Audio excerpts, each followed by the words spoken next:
தேவன் தைரியம் உள்ளவர்களின் தேவன். எப்ப தேவன் உன் கண்ணுக்கு தெரிவார் தெரியுமா?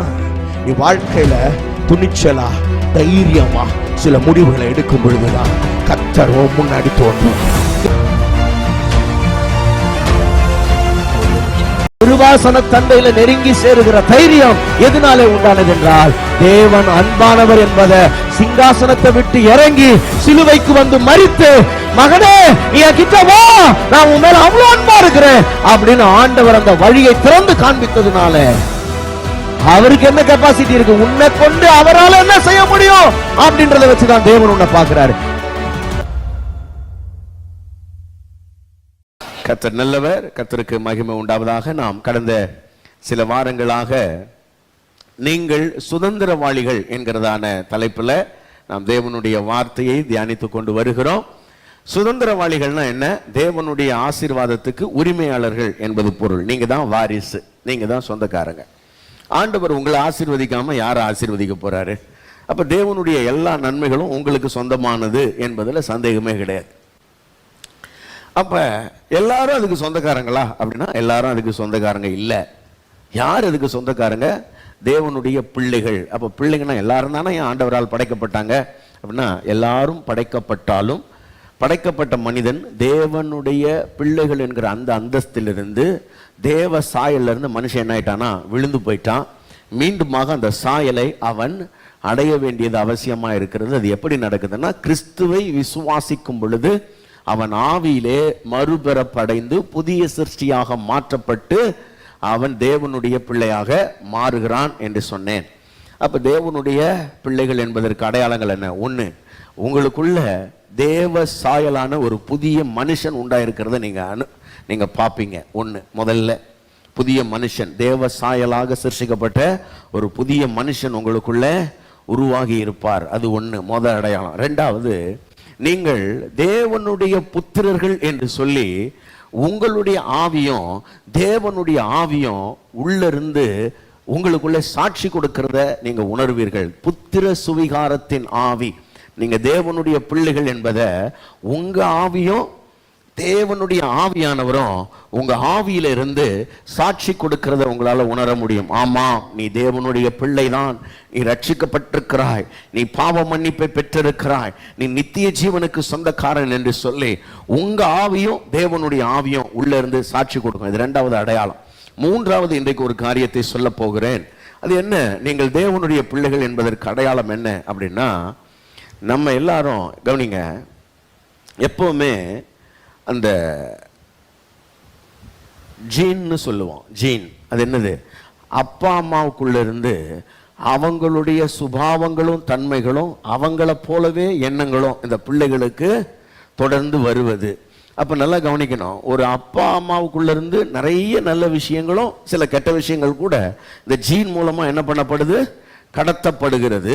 அப்ப தேவனுடைய பிள்ளைகளுக்கு அதே போல தேவனுடைய வித்து அவனுக்குள்ள இருக்கிறதுனால அவன் தேவனை போல சிந்தை உடையவனா இருக்கிறான். முதல்ல சிந்தைக்குள்ள நான் போகிறேன். ஒரு வசனத்தை வாசிப்போம். 1 யோவான்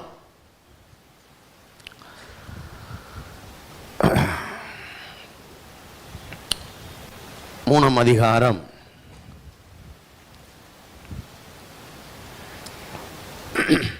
2வது வசனம், பிறகு 2வது வசனம், அதுக்கு பிறகு 9வது வசனம். பிரியமானவர்களே, இப்பொழுது தேவனுடைய பிள்ளைகளாய்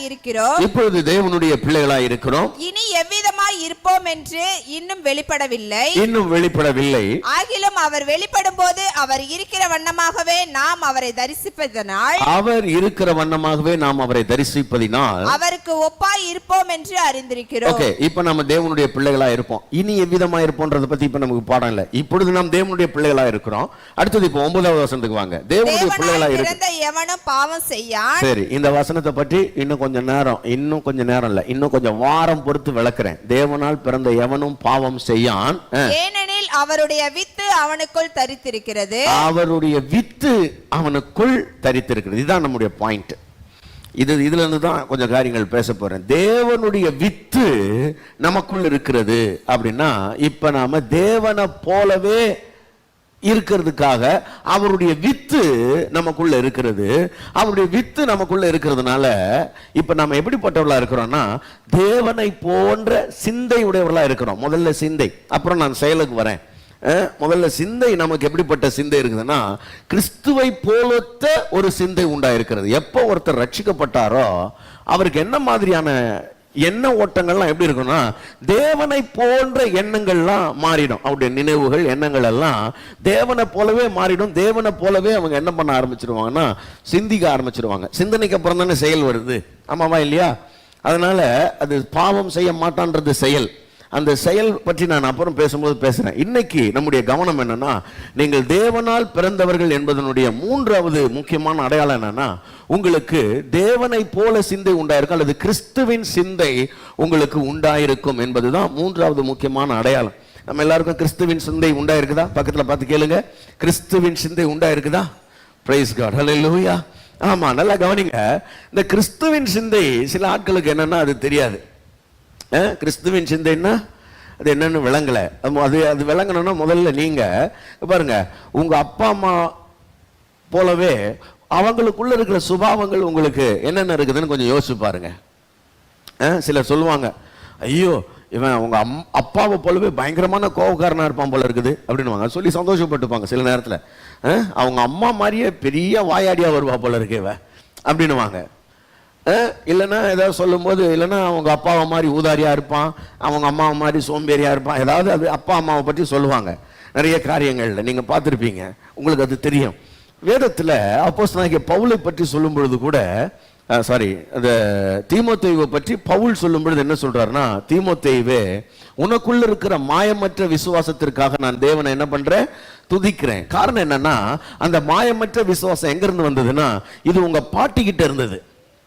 அப்ப நிறைய நல்ல விஷயங்கள் கூட நம்முடைய முன்னோர்கள் கிட்ட இருந்து கடத்தப்படுது. முதல்ல இந்த மாயமற்ற விசுவாசம் உன் பாட்டி கிட்ட இருந்தது, அப்புறம் உங்க அம்மா கிட்ட வந்துச்சு. இப்ப அதே மாயமற்ற விசுவாசம் உனக்குள்ளே உண்டாயிருக்கிறத பார்க்க முடிகிறது. அப்ப நிறைய நல்ல காரியங்கள் எல்லாம் கவனிங்க அன்பானவர்களே. நான் போன வாரம் இந்த புதன்கிழமை கூட பேசினேன்.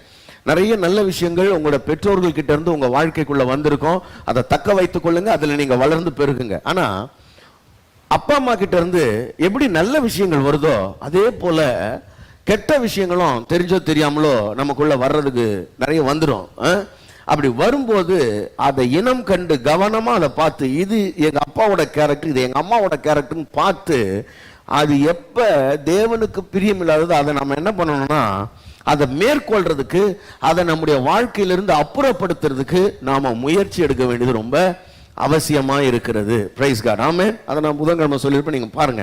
அப்ப எப்படி ஒரு அப்பா அம்மா கிட்ட இருந்து அப்படியே அவங்களுடைய அந்த ஜீன்ல இருந்து அந்த சுபாவங்கள் நமக்குள்ள வந்துருதோ அது போல நீங்க இப்ப தேவனுடைய குடும்பத்துல தேவனுடைய பிள்ளைகளாக தேவனாலேயே நீங்க பிறந்திருக்கிறதுனால இப்ப தேவனை போல் ஒத்த சிந்தை உங்களுக்கு உண்டாயிருக்க வேண்டியது ரொம்ப அவசியம். அப்ப நீங்க உங்களுடைய எண்ணங்கள்லாம் வித்தியாசமா இருக்கும். மற்றவங்களை மாதிரியான எண்ணங்கள் உங்களுக்கு இருக்காது. உங்க சிந்தை இப்ப கிறிஸ்துவின் சிந்தையாய் மாற்றப்பட்டிருக்கும். பிரைஸ் காட், ஆமென். ஆமா, அப்ப கிறிஸ்துவின் சிந்தைனா எப்படிங்க அப்படின்னா கிறிஸ்துவின் சிந்தை சாதாரணமானது கிடையாது. நாம இப்ப நினைக்கிற மாதிரியோ இந்த பூமியில சர்க்கரைக்கும் உப்புக்கும் புளிக்கும் மிளகாத்தூளுக்கும் சண்டை போட்டுக்கிறோம்ல, ஆமாவா இல்லையா? சில நேரத்துல 1000 ரூபாய் கொடுத்தா ஏன் 1000 ரூபாய் எனக்கு மட்டும் ஏன் தராம விட்டுட்டீங்கன்னு போய் அடிச்சுக்கிட்டு நிக்கிறோம்ல சில நேரத்துல. நம்ம ஊர்ல எலெக்ஷன் வேற வரப்போகுது, ஸ்தோத்திரம், ஒரே குதூகலம் தான் நமக்கு. அப்ப பார்க்கணுமே விசுவாசிகள்லாம் சிலர்லாம் கொடி பிடிச்சிட்டுலாம் போவான். சில நம்ம பார்க்கும்போது நம்ம தலை குஞ்சிக்கணும் அவனை பார்த்துட்டு. ஏன்னா பாவம் அவன். இதுல வேற நம்ம ஆளுங்க எங்க வீட்டுல 4 பேர் ஆச்சா 2 பேருக்கு தான் காசு கொடுத்துருக்கீங்கன்றான். இதுக்கு வேற சண்டை வேற. 4 ஓட்டுங்க கரெக்டா கொடு, 4 5 20. என்ன புத்தி இது நமக்கு பாருங்க. நம்ம இந்த ரேஷன் அரிசி புத்தியை தான் நமக்கு கடைசி வரைக்கும் இருக்கிறதுனால நான் சொல்றேன் கிறிஸ்துவின் சிந்தை உண்டாயிருக்கிறது அப்படின்னு இங்க வேதம் சொல்லுது. நான் சொல்றேன் அந்த புத்தியை ஓரங்கட்டிட்டு வந்துடணும். இப்ப கிறிஸ்துவின் சிந்தை எப்படிப்பட்டது அப்படின்றத நான் உங்களுக்கு சொல்றேன். ஒரு 5 குறிப்பை வேகமா சொல்றேன். நிறைய இருக்குது, ஆனா எல்லாத்தையும் சொன்னா நீங்க தாங்க மாட்டேங்கிறத ஒரு 5 முக்கியம். கிறிஸ்துவின் சிந்தைனா எப்படிப்பட்டது வாசிங்க. 1 கொரிந்தியர் 2ஆம் அதிகாரம் நீங்க தேவனுடைய பிள்ளைகளா இருந்தீங்கன்னா உங்களுக்கு கிறிஸ்துவின் சிந்தை உண்டாயிருக்கும். கிறிஸ்துவின் சிந்தை எப்படிப்பட்டது? 2ஆம் அதிகாரம் 16வது வசனம், 2:16. கர்த்தருக்கு போதிக்கத்தக்கதாக, கர்த்தருக்கு போதிக்கத்தக்கதாக அவருடைய சிந்தையை அறிந்தவன் யார்? அவருடைய சிந்தையை அறிந்தவன் யார்? எங்களுக்கோ கிறிஸ்துவின் சிந்தை உண்டாயிருக்கிறது. எங்களுக்கு என்ன சிந்தை உண்டாயிருக்குது? கிறிஸ்துவின் சிந்தை உண்டாயிருக்கிறது. அப்போஸ்தலனாகிய பவுல் இங்க சொல்றாரு, எங்களுக்கு கிறிஸ்துவின் சிந்தை உண்டாயிருக்கிறது அப்படின்னு சொல்லிட்டு அவர் எதை பத்தி பேசுறாரு அப்படின்னா, இந்த அதிகாரம் அப்படியே முழுசா நீங்க வாசிக்கும் பொழுது கிறிஸ்துவின் சிந்தை உடையவர்கள் எப்படி இருப்பாங்கன்னா, கவனிங்க, உலகத்தில் இருக்கிற மற்ற அறிஞர் பெருமக்கள் நிறைய படிச்சவங்க இருக்கிறாங்கல்ல, நல்ல படிச்சவங்க, கல்விமான்கள், மேதாவிகள், அவங்களை விட ஒரு படி மேலே சிந்திக்கக்கூடிய ஆற்றல் உடையவர்களா இருப்பாங்க. அதை பைபிள் லாங்குவேஜ்ல சொல்லணும்னா வெளிப்பாட்டின் அறிவை உடையவர்களா இருப்பார்கள். கிறிஸ்துவின் சிந்தை உடையவங்க எப்படிப்பட்டவங்களா இருப்பாங்க? வெளிப்பாட்டின் அறிவை உடையவர்களா இருப்பார்கள். கவனிங்க, இந்த உலகத்தின் அறிஞர் பெருமக்கள், உலக அறிவு எப்படிப்பட்டது அப்படின்னா, எல்லாத்தையும் பார்த்தாதான் நம்பும். எல்லாத்துக்கும் அதுக்கு என்ன வேணும்னா எவிடன்ஸ் வேணும், எல்லாத்துக்கும் ப்ரூஃப் வேணும். ப்ரூஃப் இல்லாத எதையுமே அது என்ன பண்ணாதுன்னா நம்பாது. விளங்குதா உங்களுக்கு? விளங்குதா? ப்ரூஃப் இருக்கிற, எவிடன்ஸ் இருக்கிற எல்லாவற்றையும் உலகமானது நம்பும். அதைத்தான் அது என்ன சொல்லுதுன்னா ஃபேக்ட் என்று சொல்லுகிறது. எல்லாத்துக்கும் எவிடன்ஸ் வேணும், எவிடன்ஸ் இருந்தா அதை அது ஏற்றுக்கொள்ளுகிறது. எவிடன்ஸ் இல்லாததை அது என்ன பண்ணுதுன்னா, இது வந்து ஃபேக்ட் இல்ல, இது வந்து ஒரு ஹைப்போதீசிஸ், இது வந்து ஒரு அனுமானங்கள் என்கிறதான அடிப்படையில் அதை வச்சிடறாங்க. அது இருக்கலாம், இல்லாமலும் இருக்கலாம். அந்த ஹைப்போதீசிஸ் தான் உலகத்தில் இருக்கிற பெரிய அறிவாளிகள் மத்தியில் கடவுளும் ஒரு ஹைப்போதீசிஸ். எப்படி இருக்கலாம், இல்லாமலும் இருக்கலாம். இருந்தாலும் எங்களுக்கு பிரச்சனை இல்லை, இல்லைன்னாலும் எங்களுக்கு பிரச்சனை இல்லை அப்படின்றது உலகத்துல அறிவாளிகளுடைய எண்ணமா இருக்கிறது. ஆனா இங்க வேதம் என்ன சொல்லுதுன்னா, நல்லா கவனிங்க, இதனால்தான் இந்த உலகத்து மனுஷங்களை பவுல் இங்க என்ன பண்றாருன்னா 2 பிரிவா பிரிக்கிறாரு. ஒன்னு ஆவிக்குரியவன், இன்னொன்னு ஜென்ம சுபாவமான மனுஷன். இந்த அதிகாரத்தில் என்ன பண்றாருன்னா 2 விதமா பிரிக்கிறாரு. ஒருத்தன் ஆவிக்குரியவன், இன்னொருத்தன் ஜென்ம சுபாவமான மனுஷன். இந்த ஆவிக்குரியவன் யாரு? ரட்சிக்கப்பட்டவன். நான் சொன்னேன் இல்லையா, தேவனுடைய பிள்ளையாக மாற்றப்பட்டவன், தேவனுடைய சாயலான புதிய மனுஷனை தரித்து கொண்டவன். இவன் ஆவிக்குரியவன். இந்த ரட்சிக்கப்படாத மக்கள் ஜென்ம சுபாவத்தார். இந்த ஜென்ம சுபாவத்தில் இருக்கிறவங்களுக்கு ஒருவேளை அவங்க நல்லா படிக்கலாம், இன்றைக்கெல்லாம் நல்ல வசதி வாய்ப்புகள் இருக்குது. ரொம்ப ஆச்சரியமான ஒரு விஷயம் என்னன்னா, இந்த பாஸ்டரா இருக்கிறதுனால சில நேரங்களில் இந்த கல்யாணம்லாம் பண்ணி வைக்க வேண்டியதாக இருக்குது. சில நேரத்தில் இந்த பொண்ணு மாப்பிள்ளெல்லாம் பார்க்கும்போது, இந்த பொண்ணுங்களெல்லாம் பார்த்தீங்கன்னு வைங்களேன், கடகடன்னு 2-3 டிகிரி படிச்சது. எல்லா பொண்ணுங்களும் MA, MSc, MPhil, MA, MSc, MPhil, MEd இப்படியே தான் படிக்குது. இந்த பசங்க இருக்கிறான் பாரு, இவன்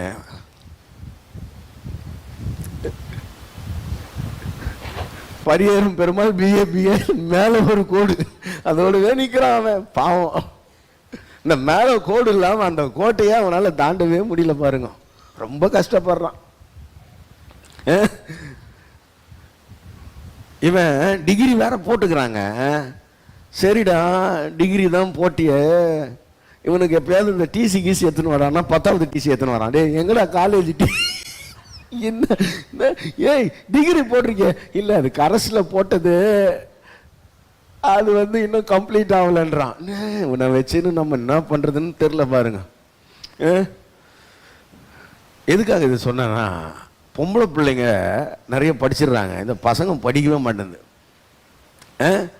அதுங்க வாழ்க்கையை நோக்கி போகுது, இவன் அதை நோக்கி போய் விட்டுறான் வாழ்க்கைய. அவனுக்கு தெரியல, எதை தேடணுன்னே தெரிய மாட்டேங்குது அவனுக்கு. அதனால வாழ்க்கையை தொலைத்தவர்கள் பல பேர். சரி போட்டோம், நிறைய படிக்கிறாங்க, அதுக்காக சொல்ல வரேன். நிறைய இந்த நாட்களில், ஒரு காலத்தில் 50-60 வருஷத்துக்கு முன்னாடியெல்லாம் பெண்கள்லாம் படிக்கக்கூடாது, வேலைக்கே போகக்கூடாதுன்ற ஒரு நிலையெல்லாம் மாறி சமுதாயம் நல்ல வளர்ச்சியை நோக்கி வந்துகிட்டு இருக்குது. குட்.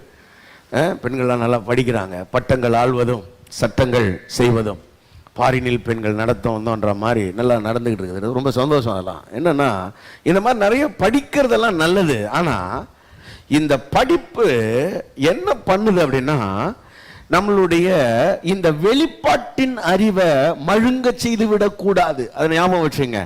நான் படிச்சதுதான் சரி, எனக்கு தெரிஞ்சது மட்டும்தான் கரெக்ட் அப்படின்ற ஒரு எண்ணத்துக்குள்ள நீங்க போயிட்டீங்கன்னா தப்பாயிடுவீங்க. அதனால தான் அப்போஸ்தலனாகிய பவுல் இங்க என்ன பண்றாருன்னா, அதை எக்ஸ்பிளைன் பண்றாரு. என்ன எக்ஸ்பிளைன் பண்றாருன்னா, இப்பிரபஞ்சத்தின் பிரபுக்கள் அப்படின்றார். அப்படின்னா இந்த உலகத்துல நிறைய படிச்சிருக்கிறாங்க, நிறைய ஞானம் உள்ள மக்கள் இருக்கிறாங்க, நிறைய பல்கலைக்கழகங்கள் இருக்குது, நிறைய ஆய்வு செய்யறாங்க, நிறைய விஷயங்களை கண்டுபிடிக்கிறாங்க, நிறைய கற்றுக்கொள்றாங்க. ஆனா அவங்களுக்கு ஒரு விஷயம் புரியணும். என்னன்னா, என் அறிவுக்கெல்லாம் அப்பாற்பட்டவர் தேவன், என் அறிவினாலெல்லாம் அளவிட முடியாதவர் தேவன் அப்படின்றத அவங்களால என்ன பண்ண முடியலன்னா கண்டுபிடிக்க முடியல. அதனால தான் பவுல் என்ன எழுதுறாருன்னா, இப்பிரபஞ்சத்தின் பிரபுக்களில் ஒருவனும் அந்த தேவ ஞானத்தை என்ன பண்ண முடியலன்னா அறிந்து கொள்ள முடியல. அப்படி அறிஞ்சிருந்தா அவர்கள் மகிமையின் கர்த்தரை சிலுவையில் அறைந்து இருக்க மாட்டார்களே அப்படின்னு எழுதுறார். தயவு செய்து என்னோட கூட சேர்ந்து 1 கொரிந்தியர் 2ஆம் அதிகாரத்துக்கு திருப்பிக் கொள்ளுங்க. உங்களுடைய வேத வசனங்களை பாருங்க. 7வது வசனத்திலிருந்து படிக்கலாம். உலக தோற்றத்திற்கு முன்னே தேவன் நம்முடைய மகிமைக்காக ஏற்படுத்தினதும் மறைக்கப்பட்டதுமாயிருந்த ரகசியமான தேவ ஞானத்தையே பேசுகிறோம். ரகசியமான மறைக்கப்பட்டிருக்கிறது. யாருக்கு? எவ்வளவு படிச்சிருந்தாலும் இது புரியணும். இது நிறைய பேருக்கு புரியாது. இது மறைக்கப்பட்டதாய் இருந்த தேவ ஞானம், தேவ ரகசியம் என்று பவுல் எழுதுகிறார். உலகத்தின் மெத்த படித்த பெரிய ஞானிகளுக்கு வெளிப்படாத காரியங்களை கர்த்தர் யாருக்கு சொல்லி கொடுத்தாராம்? பாலகருக்கு சொல்லி கொடுத்தாராம். யாருக்கு சொல்லி கொடுத்தாரு? ஆமா, ஞானிகளுக்கு மறைத்து பாலகர் வாயினாலே துதி உண்டு பண்ணினார். அப்ப ஞானிகளுக்கெல்லாம் மறைக்கப்பட்டதை கர்த்தர் பேதைகளுக்கு, அவருடைய பிள்ளைகளுக்கு என்ன பண்றாரு? சொல்லி கொடுக்கிறார். அவருடைய ரகசியங்களை வெளிப்படுத்துகிறார். படிங்க தொடர்ந்து. அதை இப்பிரபஞ்சத்து பிரபுக்களில் ஒருவனும் அறியவில்லை. இப்பிரபஞ்சத்தின் பிரபுக்கள், பிரபுக்கள்னா பெரிய மனுஷங்க, உலகத்துல நல்லா படிச்சு வசதி வாய்ப்புகளோட நிறைந்த செல்வாக்கோட உயர்ந்த அந்தஸ்தோட வாழக்கூடிய பிரபுக்கள் ஒருவரும் அறிந்து கொள்ளவில்லை. ஏன்னா அப்படிப்பட்ட வெளிப்பாட்டின் அறிவு அவங்களுக்கு தெரிய மாட்டேங்குது. அறிந்து கொள்ளவில்லை. அறிந்தார்களானால் மகிமையின் கர்த்தரை அவர்கள் சிலுவையில் அறைய மாட்டார்கள். அப்ப நல்லா கவனிங்க.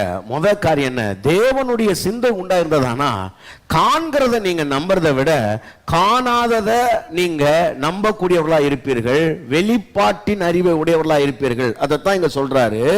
எழுதி இருக்கிறபடி, அடுத்த வசனத்துல எழுதி இருக்கிறபடி தேவன் தம்மில் அன்பு கூறுகிறவர்களுக்கு ஆயத்தம் பண்ணினவைகளை, எல்லாரும் சொல்லுங்க ஆயத்தம் பண்ணினவைகள். சொல்லுங்க ஆயத்தம் பண்ணினவைகள். நிறைய ரெடி பண்ணி வச்சிருக்காரு உனக்காக. பக்கத்துல கைப்பிடி சொல்லுங்க, நிறைய ரெடியா இருக்குது.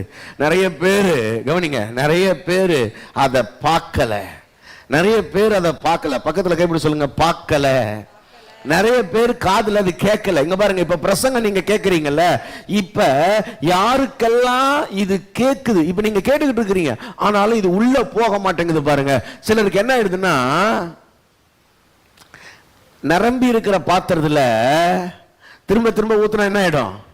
நிறைஞ்ச பாத்திரத்துல. அந்த மாதிரி உங்க இருதயம் துக்கத்தினாலும் கவலைகளினாலும் வேதனைகளாலும் நிறைஞ்சிருக்கிறதுனால இந்த மாதிரி நல்ல விஷயங்களை ஊற்றும் போது என்ன ஆயிடுதுன்னா, அது உள்ள போகாம வெளியே போயிருது. Praise God. அப்ப இது செவிகள்ல ஏறலன்னு சொல்றார். அவர்கள் செவி கேட்கல, அவர்கள் இருதயத்துல என்ன பண்ணல? தோன்றல. அப்ப நல்லா கவனிங்க. முதல்ல இது காதுல கேட்கணும். காதுல கேட்கும் பொழுது உங்களுடைய கண்கள் பார்க்கும். இத உங்க கண்கள் பார்க்கும். பக்கத்துல கைப்பிடி சொல்லுங்க, கண்ணு பார்க்குமா? ஆமா, பார்க்கும். ஒளிமயமான எதிர்காலம் சொல்லுங்க. தெரியுதா? தெரியலையா? தெரியலன்னா ஒண்ணும் பண்ண முடியாது. தெரியணும்.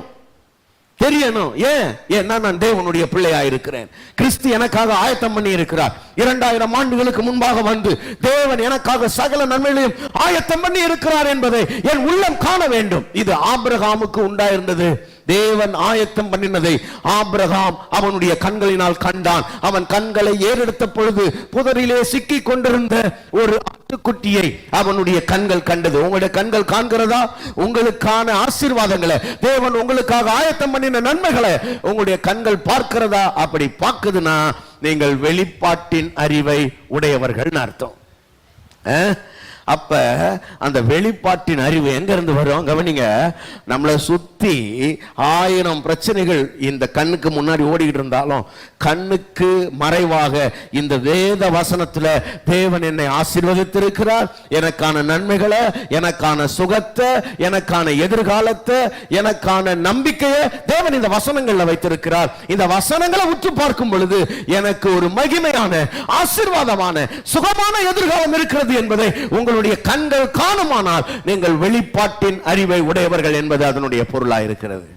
பிரைஸ் காட், ஹல்லேலூயா. அப்படி பாக்குறீங்களா? சில ஆட்களுக்கு அது பைபிள்ல தானே இருக்கு. சில ஆட்கள் சொல்லுவாங்க, ஏட்டு சுரக்கா.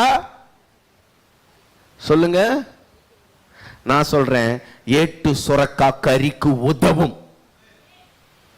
அந்த ஏடை பொறுத்தது அது. நீ வாசிக்கிற ஏடு வெறும் ஏடு, இது ஏடு இல்ல, இது ஜீவன். அல்லேலூயா. ஆமா, சில ஆட்கள் சொல்லுவாங்க, எழுதிட்டு அதை சமைக்க முடியுமாயா? நான் சொல்றேன், இதுல சமைக்கல, மொத்த வாழ்க்கையுமே ஓட்ட முடியும். பிரைஸ் காட், ஆமென். ஒரே வார்த்தையை பிடிச்சுக்கிட்டு வாழ்க்கையெல்லாம் ஓட்டினவன் இருக்கிறான். ஒரு வார்த்தை தான் அவனை உயிர்ப்பித்து அவனை வாழ வைத்து சகல நன்மைகளையும் சமதரிக்க வச்சிருக்கிறது சிலருக்கு ஒரு வார்த்தை. ஆமென். அதனால தான் சொல்றான், ஒரு வார்த்தை சொல்லும் அந்த 100க்கு அதிபதி. ஏன்னா அவனுக்கு தெரியுது, இந்த ஒரு வார்த்தை போதும் அவன் பழச்சுக்குவான்.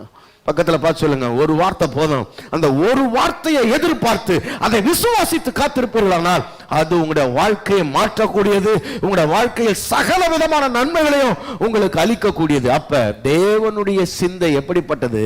கவனிங்க, மற்றவங்க பார்க்கிற மாதிரி பார்க்காம அது வேதத்தின் வழியாக தன்னை குறித்து தேவன் என்ன சொல்லி இருக்கிறாரு, தனக்கு என்னென்னலாம் ஆசீர்வாதங்கள் உண்டாயிருக்கிறது என்பதை பார்க்கும். அதனால தான் நல்லா கவனிங்க, பரிசேயர்கள் வேதம் வாசிக்கும் பொழுதும் இயேசு கிறிஸ்து வேதம் வாசிக்கும் பொழுதும் வித்தியாசமா இருந்தது. அவங்க வேத வாக்கியங்களை கவனிச்சதுக்கும் இவர் வேத வாக்கியங்களை கவனிக்கிறதுக்கும் என்ன வித்தியாசம் இருந்தது? இந்த வெளிப்பாட்டின் அறிவு அவருக்கு உண்டா இருந்தது. மற்றவங்களுக்கெல்லாம் அவரை பற்றி எழுதுனது தெரியல. இவர் வந்து காட்டுறார், இங்க பார் இது நான் தான், இங்க பார் இது நான் தான், இங்க இருக்க இந்த ஆட்டுக்குட்டி நான் தான், இங்க இருக்க இந்த பஸ்கா நான் தான், பிரைஸ் காட், இங்க இருக்குதுல இந்த ஜீவ தண்ணீர் இது நான் தான், இந்த கண்மலை நான் தான், உங்களுடைய தீர்க்கதரிசி நான் தான், எல்லாம் நான் தான் அப்படின்றத அவர் வெளிப்பாட்டின் அறிவை கொண்டு அங்கே பிரசங்கிக்கிறார். அருமையான தேவனுடைய பிள்ளைகளே, கிறிஸ்துவின் சிந்தை நமக்கு உண்டாயிருக்குமானால் இந்த வேதத்தில் தேவன் எனக்காக என்னவெல்லாம் ஆயத்தம் பண்ணி இருக்கிறார் என்பதை என் கண்கள் காணும். கிறிஸ்துவின் மூலமாக நமக்கு உண்டாயிருக்கிற நன்மைகள் என்ன என்பதை நம்முடைய கண்கள் காணும். ஆமென் சொல்லுங்க பார்க்கலாம். அல்லேலூயா. பக்கத்துல கைப்பிடி சொல்லுங்க, இந்த கண்ணுல பார்க்காத, கொஞ்சம் உள்ள ஆவியில வெளிப்பாட்டின் கண்களோட ஆவியானுடைய உதவியோட இந்த வேத வசனங்களை அணுகுங்க. கர்த்தர் உங்களுடைய வாழ்க்கை குறித்த மகத்துவமான திட்டங்களை உங்களுக்கு காண்பிப்பார். இல்லைன்னா இங்க இருந்து படிக்கட்டுல இருந்து இறங்குறதுக்குள்ள உங்க பிரச்சனை என்னவா இருக்கும் தெரியுமா? இன்னைக்கு பொழுது எப்படி ஓட்டுறதுயா? தேதி 10 ஆயிடுச்சு, இன்னும் என்ன கொடுக்கல, கொடக்குலி நான் கொடுக்கல. ஏன்னா வாடகை கொடுக்கலையா, அதுதான் எனக்கு பெரிய பிரச்சனையா இருக்குது. அருமையான தேவனுடைய பிள்ளைகளே, எத்தனை நாள் இப்படியே நீங்க கவலைப்பட்டுக்கிட்டே இருக்க போறீங்கன்னு தெரியல. ஆனா வேதம் சொல்லுகிறது, நீங்கள் இப்படி வாழ்றதுக்கு அழைக்கப்பட்டவங்க இல்லை. உங்களுடைய கண்களை ஏறெடுத்து பாருங்கள். தேவன் உங்களுக்காக ஆயத்தம் பண்ணி வைத்திருக்கிற நன்மைகளை உங்களுடைய கண்கள் பார்க்கட்டும், உங்களுடைய இருதயங்கள் விசுவாசிக்கட்டும், அது உங்களுடைய வாழ்க்கையில வந்து பலிக்கட்டும். ஆமென் சொல்லுங்க பார்க்கலாம்.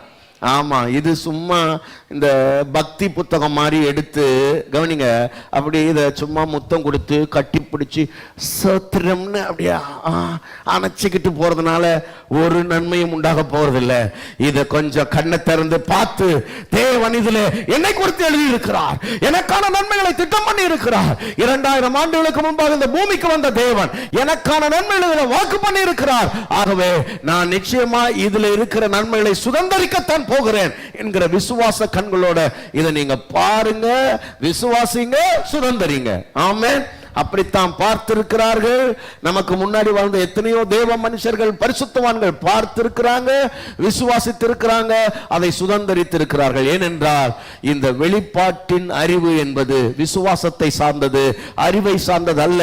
விசுவாசம் என்பது நம்பப்படுகிறவைகளின் உறுதியும் காணப்படாதவைகளின், நல்லா கவனிங்க, காணப்படாதவைகளின் நிச்சயமா இருக்கிறது. காணப்படாதவைகளை முழு உறுதியாய் நம்பி அதிலே நிச்சயமாய் இருப்பது. Praise God. அதையே நம்பி இருப்பதுதான் விசுவாசம். அப்ப காணப்படுகிறத நம்புறதுக்கு பெரிய நம்பிக்கை தேவையில்லை, அதுக்கு வெளிப்பாட்டின் அறிவு தேவையில்லை. காணப்படாதவைகளை, நம்முடைய அறிவு கெட்டாதவைகளை, நம்மளால் ஆராய்ந்த முடியாதவைகளை, நம்ம புத்திக்கு எட்ட முடியாத பெரிய அதிசயங்களை விசுவாசிப்பதற்கு தான் விசுவாசம் தேவை. ஆமென். எத்தனை பேர் விசுவாசிக்கிறீங்க? ஏன் நிறைய பேரால கிறிஸ்தவத்துல வர முடியல தெரியுமா? ஏன்னா அவருடைய இருதயங்கள் இதெல்லாம் சாத்தியமாங்க. நான் சொல்றேன், சாத்தியம் இல்லாதவளெல்லாம் சாத்தியப்படுத்துகிறது தான் தேவன். நான் சொல்றேன், ஒரு தம்பி கிட்ட பேசிட்டு இருந்தேன்னு சொன்னேன்ல, அந்த தம்பி கேட்டான், ஒருத்தருடைய பாவம் எப்படி ஒருத்தருடைய பலி எப்படி எல்லாருடைய பாவத்தையும் மன்னிக்கும்?